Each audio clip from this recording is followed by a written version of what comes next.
So, thank you so much. In effort to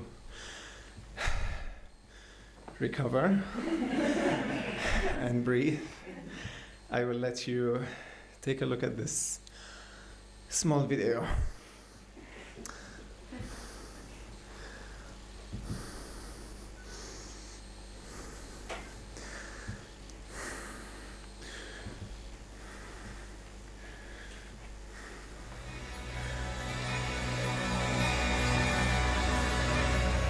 FJK Dance is a contemporary dance company based in New York City, founded in 2014, inspired by a unique collaboration with Sabine Chavikar, combining ballroom and ballet with a Middle Eastern touch.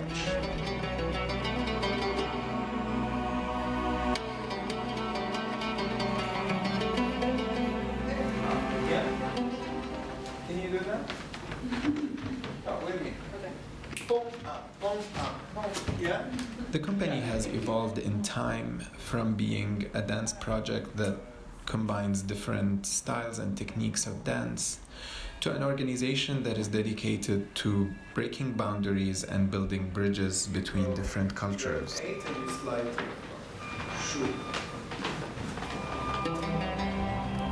FJK Dance is a non-profit organization that believes in the importance of sharing the creative process and valuing the impact of dance on humanity.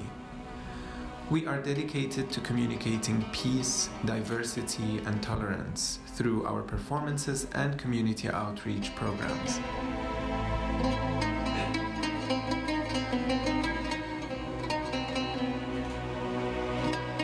My work as a choreographer reflects my background in dance, theater, and visual arts.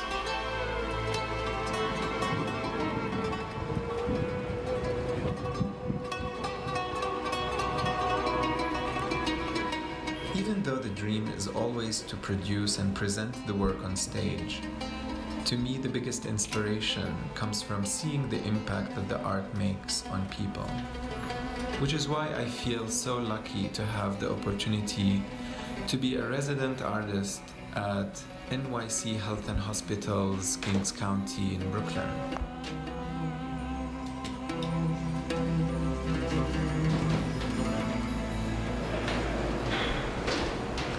It is a volunteer position in collaboration with the Behavioral Health and Psychology Department. We set up weekly site-specific performance installations at different locations in the hospital, which include music, dance, and visual art. Maybe trace it here, and then maybe find this.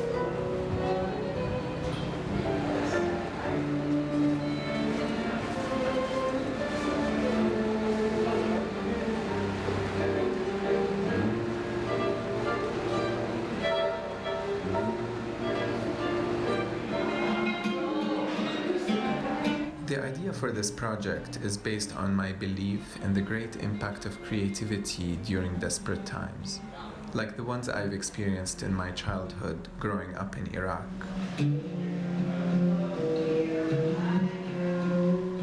Wars made a major impact on my life and everyone in my generation coming from that area.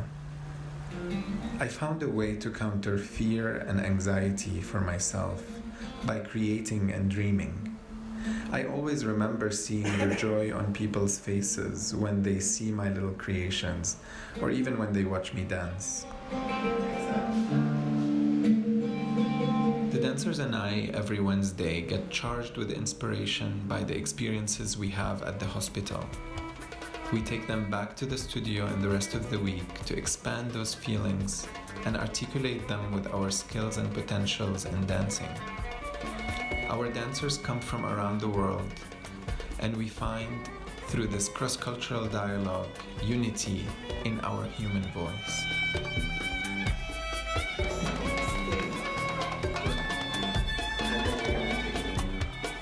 At FJK Dance, we dream for you.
much.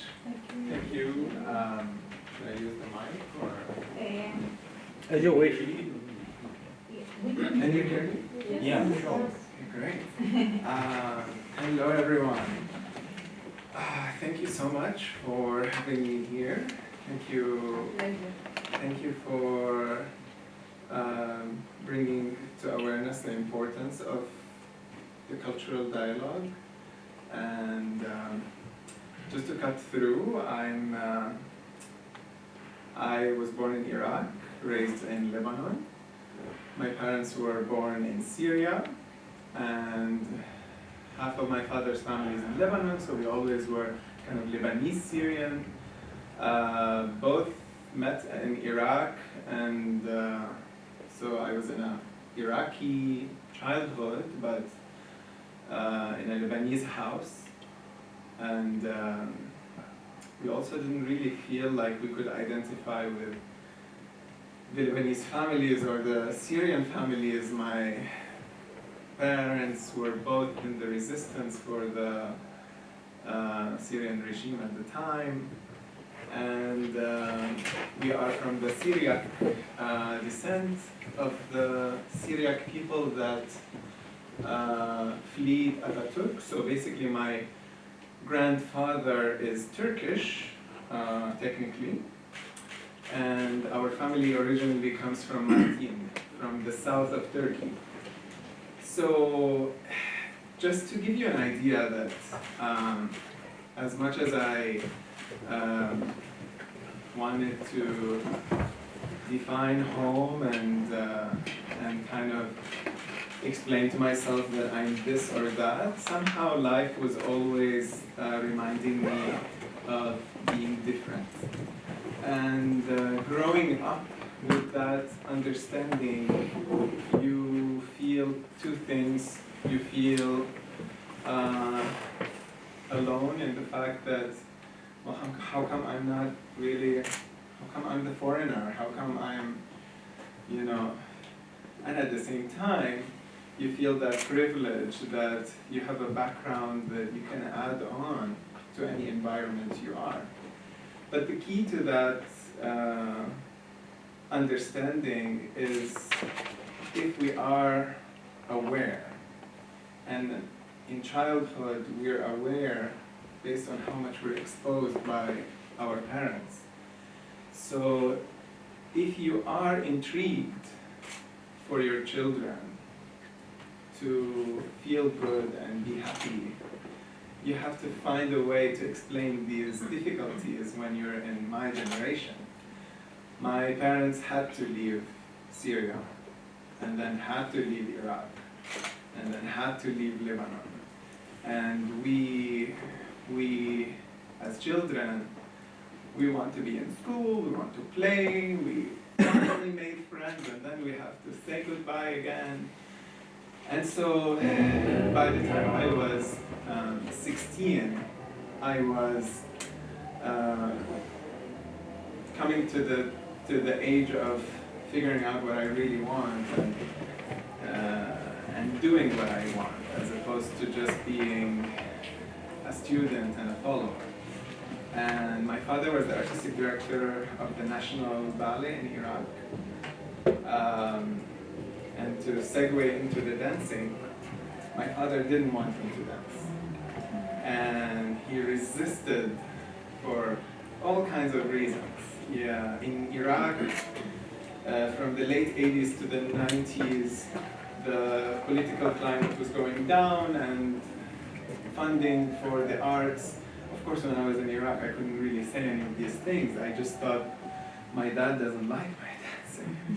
I'm not good enough. But in his life, he struggled, even though he created this incredible experience at his caliber. He still found that being an artist in the Middle East was sort of oblivion. And so he did everything in his power to stop me until maybe the age of 14. And basically when I moved to Lebanon, given that Lebanon is more exposed to Europe, more there's more freedom, there's more art, media is viable in Lebanon. So you kind of, from television I knew that there are other people that look fun and can enjoy music and can dance and not be called too feminine, too soft, be a man. You know, in Arabic the words are deep, you know, but we say it on a light and like, be dignified. What?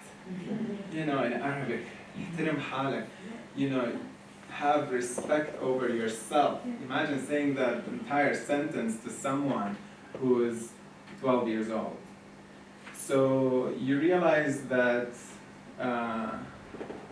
there's good and there's bad, and you make choices, and those choices have always that balance. You know, some people will hate it, and some people will love it. But what I want to share is the fact that I don't think I'm smart enough to figure it out, but I'm only focused on one direction, which is the positive impact. Positive impact and positive influence were the only way that I could survive personally. I was just an alien in an Arabic family in the surrounding. And now I know a lot more than I did in the past, although I had the intuition that I'm just really too different for people to understand. But now I realize that it was actually true. No one was willing to be a painter and then, you know, cut that scarf and then put it like this, and put it like this, and say, Mom, do you think this looks great? You know, and that kind of deliberation in creativity was a way for me to redefine what this looks like, because this looks like the fantasy man that I had in mind. It looks like this, and you line the edges, you know, just like you're braiding your hair. And you turn it around, you give it a roll here, here. And now I am a slightly violent Arab that can look very charming and very sexy and very sensual and dramatic and assertive and serious, and we all look for in that masculine man that we want to either have or be protected by, or all of these wonderful things. To me, it was more like the conflict. I should grow up to this and accept that inside I kind of liked that it had a tail, you know, and then I kind of liked that kind of, you know, it holds the head in a way where your eyebrows are open. Does that make sense? So the vision, the ability to see things in an aesthetic way and to put emotions onto it that are contradictory to the sociological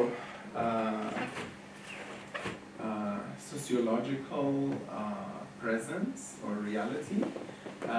It's something that can't be understood in classical atmosphere. And it's scary and pushes the boundaries. And to my beautiful parents who are very well educated and even involved in the arts and politics, and they still were afraid, because as a young man, we just heard from Tunis what, you know, the punishment for just being gay is like. It's by law. And what's even more scary than law in the Middle East is people, the neighbors. the neighbors, your uncle, your aunt, what did your uncle say to your aunt about you wearing that shirt in my house, blah, blah, blah. And the invasion to people's expression is something that affects all of us, because in the end of the day, we all want to live together, we all love people, we all want to communicate. But the fear and anxiety of behaving a certain way makes it very difficult. So what I used to do is, part of it is maybe a little bit of talent, is I discovered with time how to make people very happy. You know, in places like shelter, during the war, you know, we still have birthdays, we have someone gets engaged, someone gets married, and the beautiful thing about being involved in people's lives in the Middle East is that the friendly side of it is very beautiful. It's vibrant, it's interesting. I mean, if you have a birthday of the person across from the block, you know, like on the other side, you know, there's a party, you're invited automatically, so everyone sees you. And that was my performance platform as 8-year-old.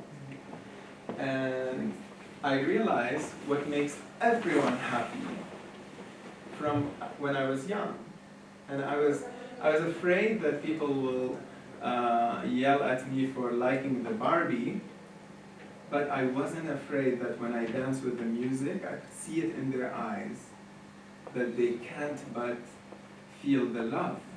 They can't but celebrate. And I was very sneaky ever since I was young, because I needed some kind of approval, something. And really, I couldn't get it anywhere. Even when I draw anything and show it to my mom was like, her legs are too long, what is this? Is not real, this is not, no, what is that, you know? So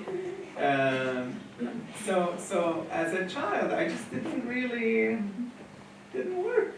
So the only thing that worked is when music that people love is almost in my eye, glorified with the movement of the body. Suddenly, you have the audience's eye, ear, and heart. And our brain really is following all of these senses. And when you study technically the process of creation and the impact of creativity from a marketing sense, from a advertising sense, and especially from a political sense, you know that the impact is first sensory and then emotionally, and then maybe intelligently we will get there. So for me to explain to my grandpa or my uncle that I really think this movement is masculine. You know, we can be in an argument for days, and I loved arguing, and I tried it, and I never won, but I learned that, you know, I learned while I was arguing, what are the inhibitions? What are they afraid of? Because I was afraid of many things that I couldn't confess. But when I was listening to my uncle arguing me about wearing the earring, I was looking at all the things that he's afraid of. And luckily I was 16, 17, I have a girlfriend. I really thought that maybe they're more afraid, and so maybe I should kind of take a step back. And this is the moment when we have to face reality and accept that you can either dwell on the problem or you can see a bigger picture. And for our generation, We see a lot and we're exposed. But the bigger thing is we get to make choices. We get to decide where to go and why, and take your losses. You will lose family, you will lose friends, and you will lose comfort zones, but you have a choice to get to a place where you can express yourself and grow. And later in life, when I did all of, when I'm doing all of this, when I moved from Lebanon into New York City, I also moved as an Iraqi refugee. I didn't want to move. I was one of the top dancers in the biggest Middle Eastern company. I was doing great. And I thought that was the dream come true because that was what's available for me. In the Middle East, as a dancer, I had to put this way and explain to people that I am one of the best artists in dance in the Arab world. And this is totally fine. And because this, without this, is basically or from the back. So, this is traumatic when you're becoming an adult and when you're 23 or 22. And you can imagine the level of conflict in relationships and in just personal progress when you are doing something but you're making it work and making it appear in a certain way that makes everyone happy. When I came to New York, I still was forced to do it because of being an Iraqi refugee and not really being accepted in Lebanon.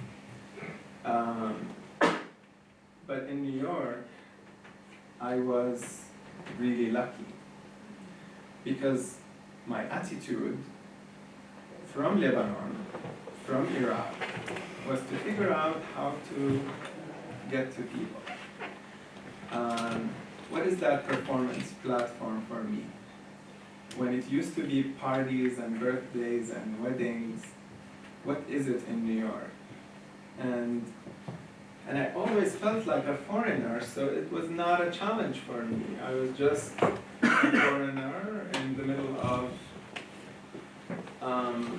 it's basically a sea of foreigners. New York City is just a congested area of so many foreigners that don't care. They just want to do what they want. And if you do it, if you share it, people will listen. And so I kind of did.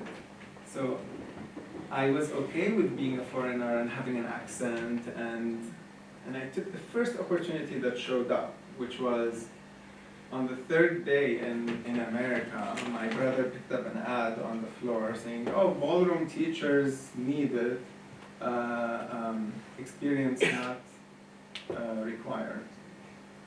And I thought, okay. I took my bio and I said, Yalla. Yalla in Arabic means, oh God, let's go. Yeah? And so I did, and I took and they're like, oh my God, you're overqualified. No, we need just social dancing. And I'm like, I will be great. No, I love social dancing. I can, it's beautiful, it's exciting. No, you'll see. And it was Nashville, Tennessee, and for those if you don't know, the American South is very interesting. So for the entire time I was there, everyone was convinced I'm French. And everyone just called me Fabio. And it would be funny to show you a picture, but I don't have it. My hair was long, like this long, and it's wavy and beautiful. Not much left. Whatever it was impactful enough for everyone to be curious, what's this guy wanting to do? And so through ballroom social dancing, I learned how to communicate deeper with people. My own experience and my own dreams and I probably share it with all of the dancers in the world. It's kind of like we live in our body and we feel in our body. We express things in our body. We train, we articulate, we stretch, we feel pain, we learn from pain. It's a culture in its own category. And so when I taught social dancing, people learn it for a wedding, you know, their daughter is getting married, they don't want to look stupid on the dance floor, and so they take some dance lesson and learn how to do the box, and then how to listen to the music and count, and some people learn just how to be feminine, some people learn how to like not look, all of these things that dancers are privileged to have. We have the privilege of expressing ourselves with the music, being joyful as we want, and exploring aesthetics, exploring beauty, exploring your own beauty. When you dance, you feel good, and you celebrate it with the music. And that really gravitates to people. So in social dancing, the introduction is always, I have a wedding to go to, or I can't get my husband to dance with me, and he is jealous, and we need to go to these events, and what's going, So I was a therapist. I was 21 when I started. I was a therapist. I was a couples counselor. I was just basically a trainer, physical trainer. People lost weight with me. But the most important thing is learning to engage within different environments. And being an artist, we somehow get self-involved and self-driven and self-motivated. But when you serve the other side and try to inspire from your beauty and your talent and your expression and your, in a weird way, it's what's dominant in you in terms of expression. How can you take that dominance and share it in a progressive way that helps your student? So I learned that dance is important if you need confidence. Dance is important if you need to make an impact. Dance is important for your body. And I learned that I could tell if you're in a good mood, or if you're in a bad mood, or if you lost something really precious. We teach people how to walk. And I'm just going to give you an example. It's really funny, but very, very profound. We teach the Rumba box. I'm going to put my Fabio face on. So something like this. Goes slow, quick, quick, slow, quick, quick. Very simple. But when you look at it, there's so much more than that stupid box. There's a tall guy, there's a cool voice, all these numbers. And what people go through is the transition from here to there. Is it this leg? Is it the knee? Am I straight? Am I gonna fall? All of these doubts that people will put on before they take their own step. And we have to go through as teachers. And I was teaching to make money. I was teaching to make a living, to survive, and to say to my parents that I am an artist and I make money. I'm an artist and I can pay my own rent. But it wasn't really my I love teaching and I love communicating, but it wasn't really the reason why I'm alive. And after you figure it out that you can do it, it becomes a challenge to figure out how to not settle for getting approval. And that was between 21 and 25. And the discovery was how to allow the learning process to impact my progress. And I'm going to give you one sentence. A lot of my students, who I started teaching when I was 21, are now board members of this company.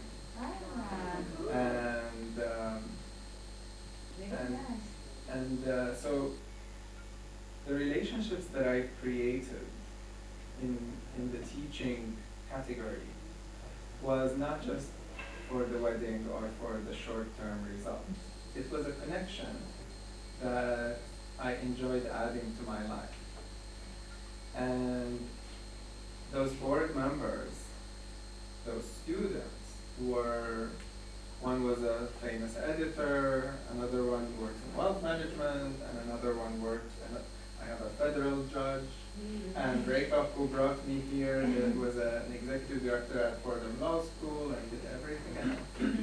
And so all of these wonderful students were looking at my progress 1 year at a time and seeing how I'm able to culturally make this link, because I'm a foreigner. And I was a foreigner before, and I'm still a foreigner, but how am I making the link? So at FJK Dance, I felt like I have a chance to create that venue that I dreamt of. And that venue is changing depending on who is my audience.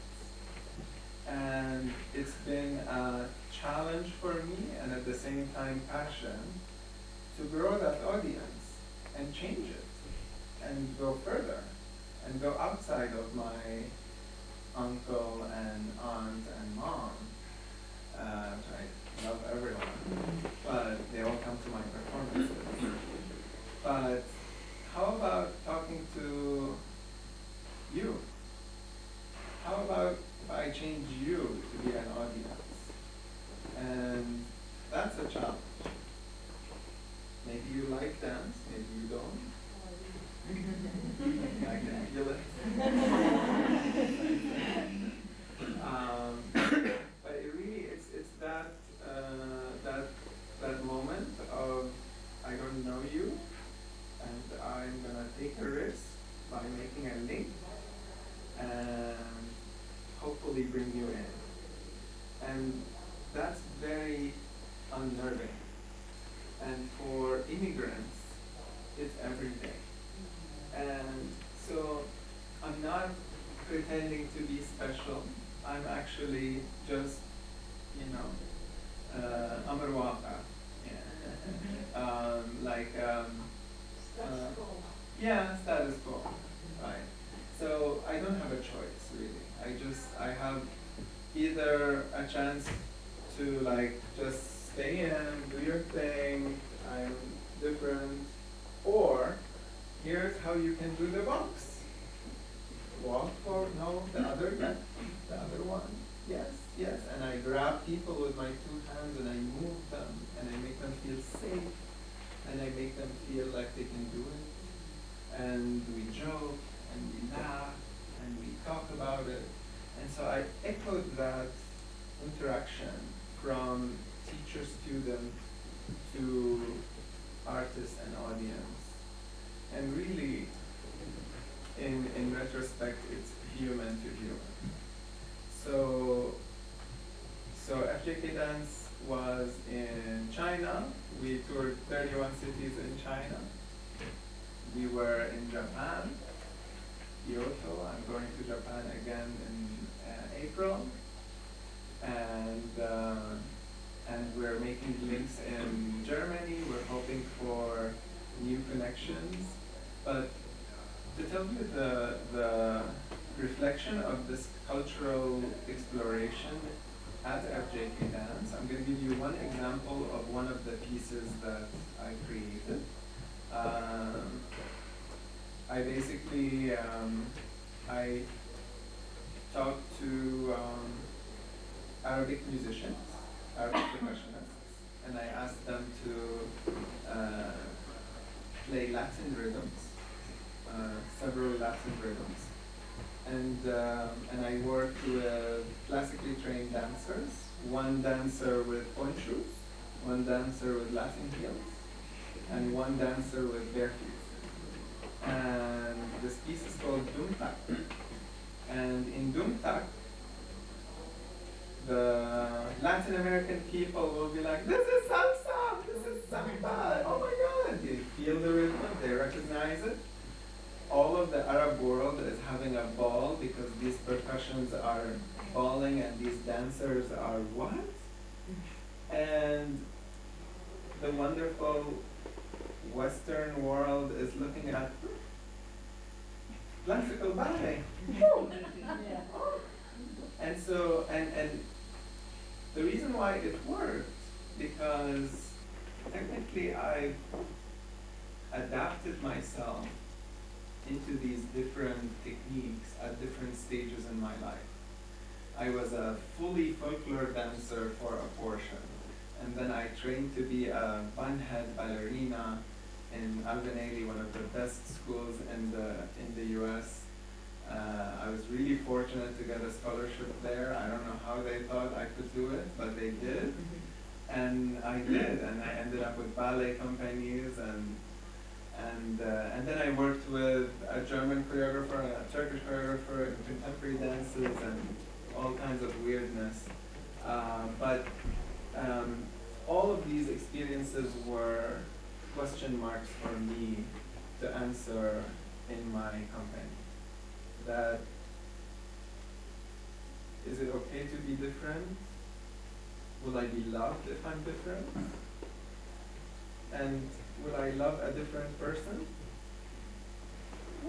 And I think if you have that approach in life, you achieve something a little bit farther than cultural diplomacy and more focused into humanity. So I cherish what you're doing, and I cherish what you're all interested in, and I think if we all can speak a human language that will not objectify the things we do and the things we say, I think it's going to be great. We'll all enjoy music and dance. So I talk too much. I thank you. Thank you.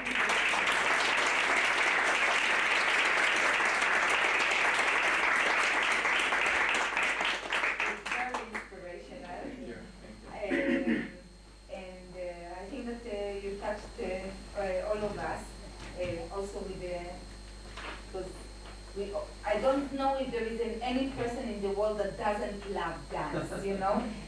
Is there somebody that doesn't love, you know? We all want to be also like, to be able to express our body and to move like freely, you know? Because you have to be some kind of free from inside in order to be able to, you know? Yeah. I don't give a, you know, I don't, I just move whatever I feel, you know? So first of all, you know, it's like, I think that it's like the dream of each and every one. So, but you also, for me, you are an example of, because cultural diplomacy is not only between nations, between, you know, it's also between people to people, you know? So, so this is exactly also the case study, and how you open from person to person, you know, where we study intercultural communications and we study that, and it's always between, and everything is starting between person and person. After that it's also coming to States, but everything is starting from so for us, we are, you know, you are the beginning. We're on the same page. We are on the same page. I think what I do in the dance world is what what we need in the United Nations.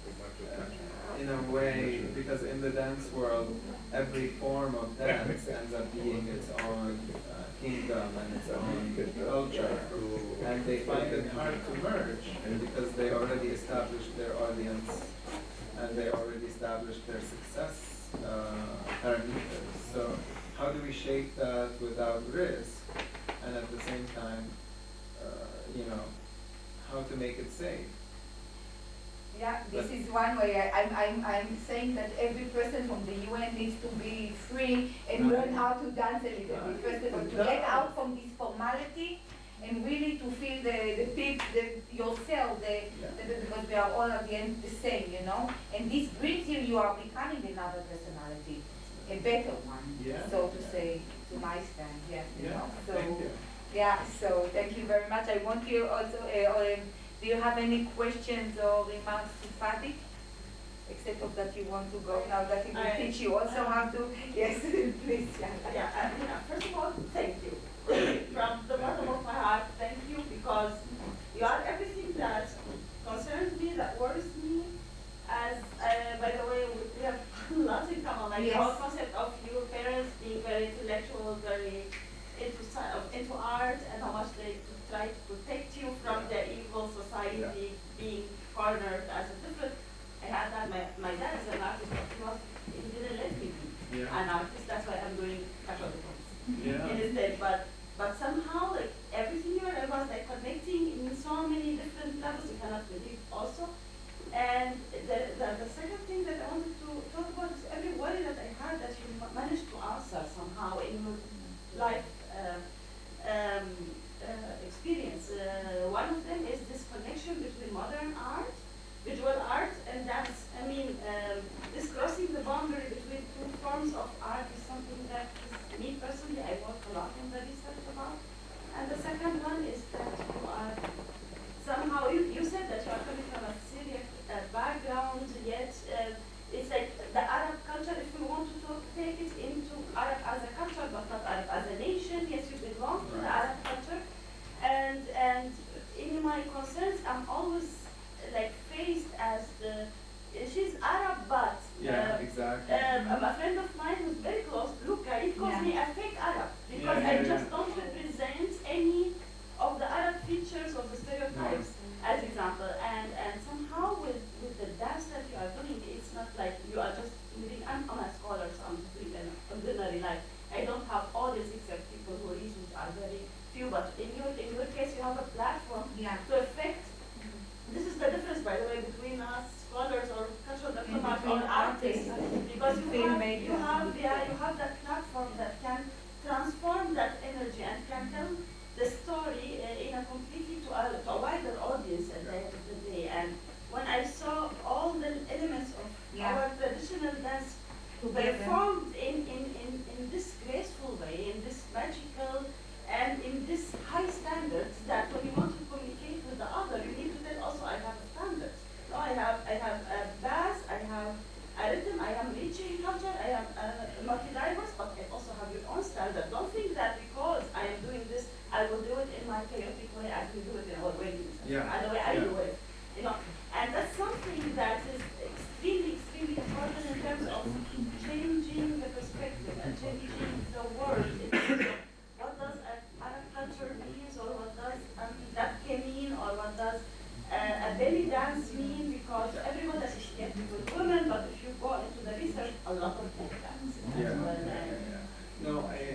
So this I'm really thank you. I don't have questions, but thank you. Thank you so much. Actually, there's a very important approach that I think needs to be highlighted is when we seek to communicate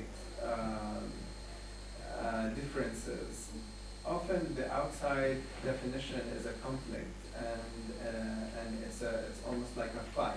So I'm going to prove to you that I'm going to be as good as you, but different. And my approach was to be individually educated, and if in terms of, because it's information and it's difference. What makes you different is having a different characteristic. And that could be knowledge, that could be shape, that could be flexibility, it could be a language. Until you can communicate with a classically trained dancer that your body, as a classically trained dancer, can maybe speak my language. That's the link, because the ballet dancer will say, this is beautiful, but they can't relate to it, because in no way a ballet dancer is going to do this to their hips, because you know, they have to be like that.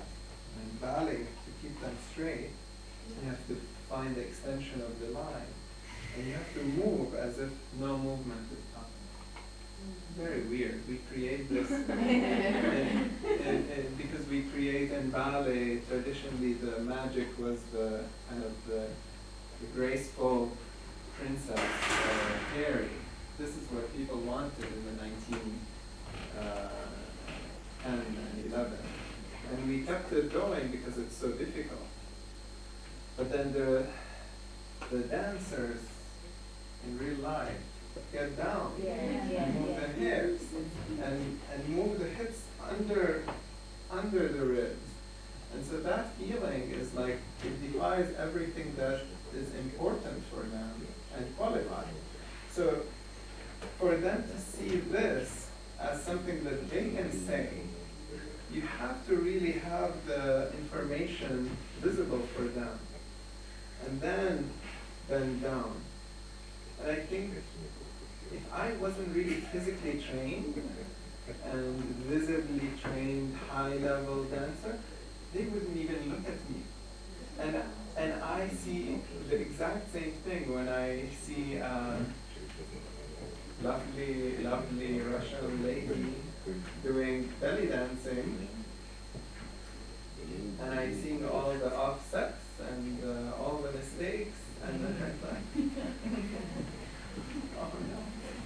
But, you know, bless her heart, she loves it, and she's excited.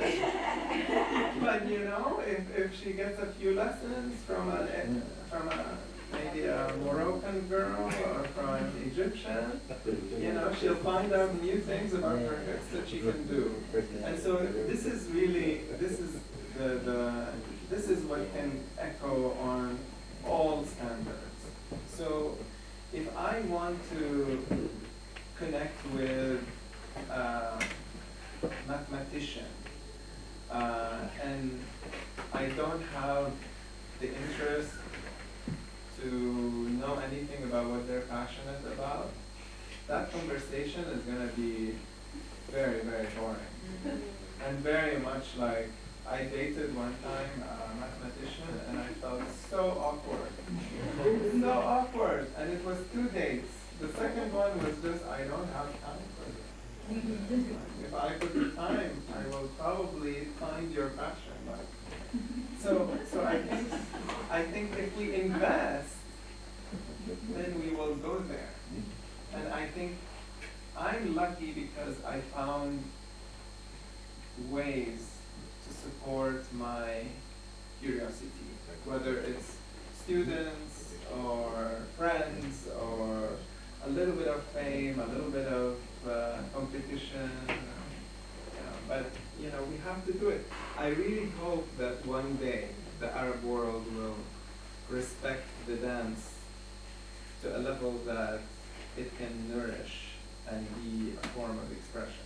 Because at this point in the Arab world, just being a dancer means you're a lost soul. I mean, for 5 years in New York, I was getting messages and emails from friends that knew me as a dancer, took dance lessons with me in Lebanon, and they say, well, what are you doing? What if something happens? Are you doing something on the side, like maybe business, or, you know, like, what if you break your leg? What if you... And so, you know, that understanding, if we can find a way to justify this form of expression more than entertainment, then we can start the conversation with the Western world. Because the Western world, classically trained ballet artist gets a salary and benefits and support to live. Not in all countries, but in most, comfortable countries. Yeah, not in New York, by the way. Yeah. I don't think artists are doing it easily in all over the world. Yeah, That's why yeah. there's always It's this not easy to be an artist. to find the job next always. without being an artist, and that's why it's not praised from developing. Yeah. What problem Yeah. they're facing with this. Yeah. I use the art in a slightly therapeutic way and social way to connect and inspire people one-on-one. And I think if we use art and artists in how they can actually make an impact, then we can support the society, support the community, and then the community should be privileged to support us. Me finding, when I went to Kings County Hospital is one of the poor hospitals that they send people with no insurance out to Kings County in Brooklyn. It's like in the edge of Brooklyn. And I went there and I was introduced by the behavioral health department through one of my board members. And they were like, and he came to my shows for 3 years, and he said, I have these opportunities to bring artists to the hospital, and we're hoping to change the stigma of what this, he's a drama therapist, and he thought that our presence is just going to make life easier for their PR. But when I went there, I saw the space and I related to all of the tension and all of the anxiety that I've witnessed in the wars or the shelters. And I said, here's what you need to do. Put me in a corner. And because all that I was doing is sitting in a corner and, drawing something or dancing a little bit, and then people would just sit next to me and then we'll do a little show. And if we trigger artists to be helpful, then they will create a way to make because it's so fun for us. And so basically I'm there. I studied painting and sculpture, but I always danced and choreographed. I never cared for selling a thing. By the way, you do it nicely also. Thank you. No, I love it, and I've always done it, and I was one of the top students in my degree, but I never really was interested in selling a painting, or it never satisfied me to say that this is something that I want to be looked at, because I'm used to communicating everything that I do. So the art was a skill.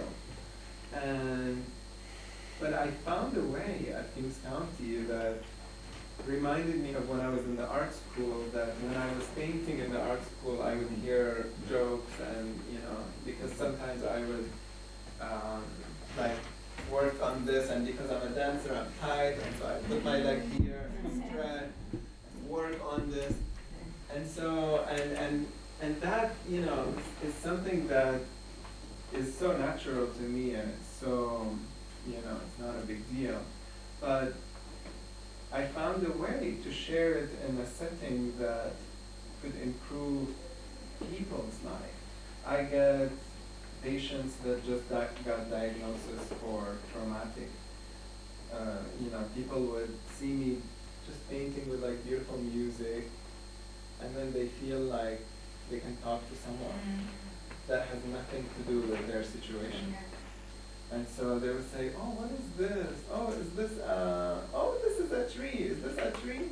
And then by the second answer to them, they're telling me their diagnosis, they're coming back in 3 weeks for a surgery, and so on and so forth. And that triggered me to see how important my work is, not just because it's well done, no. It's because on a living basis, it's a way for people to communicate. This woman that told me her diagnosis didn't need to share it with Fadi Khoury, but she needed to get it out of her system in a way that doesn't add stress or tension to her life. Because I'm in the painting and I'm gonna stay in the painting after she goes home for her. So that's that's what we forget about art, and that's what we forget about artists. That we come up with these ideas not because they're in the book, but because we live authentically. And by the way, this is also you are touching on another important point that, again, for me, this is cultural diplomacy in practice, what you are doing, and how much it's cost effective, Absolutely. And, community participation, and in a cost effective way, it can make sometimes much better change than all these sometimes ineffective plans that are not touching no one and not reaching no one and so on and so forth.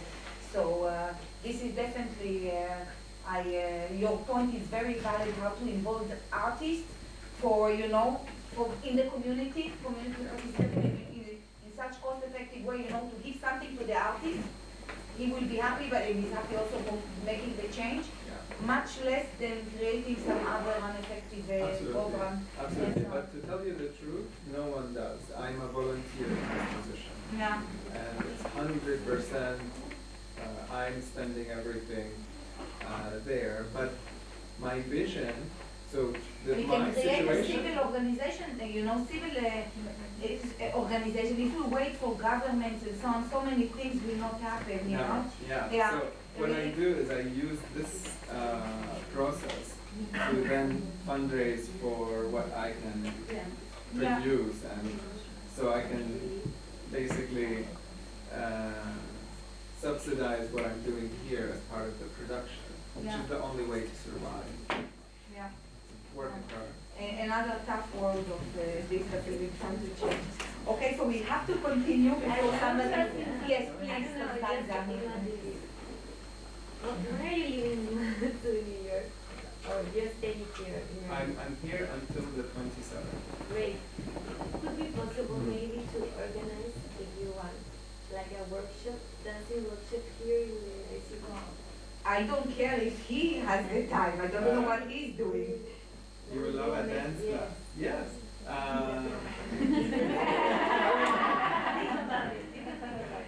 No, I'm here until 27th. I'm leaving on Sunday. Next Sunday. I'm leaving Sunday and coming back Tuesday. Okay. We can do it now because it's very difficult to speak after him in any way. He has occupied already the public, so we give his our time to him. No, you'll forget me as soon as I put my clothes on. No. Do it. It was a joke, of course. No. But if you want, you can have it. No, we need to also prepare for that. It's for us, Yeah, you need to warm up. My requirement is about 90. No, I'm kidding. Like social dance, you will be our social dance trainer. Yeah, absolutely. No, I would love to, We'll talk later. Yes. And I will let Constanza, you are responsible to have to also, that it's not only me and the Fadi who are going to dance. I love to dance. By the way, personally, I'm the one that doesn't give the shit and dancing wherever I want, So you will see that. thank you.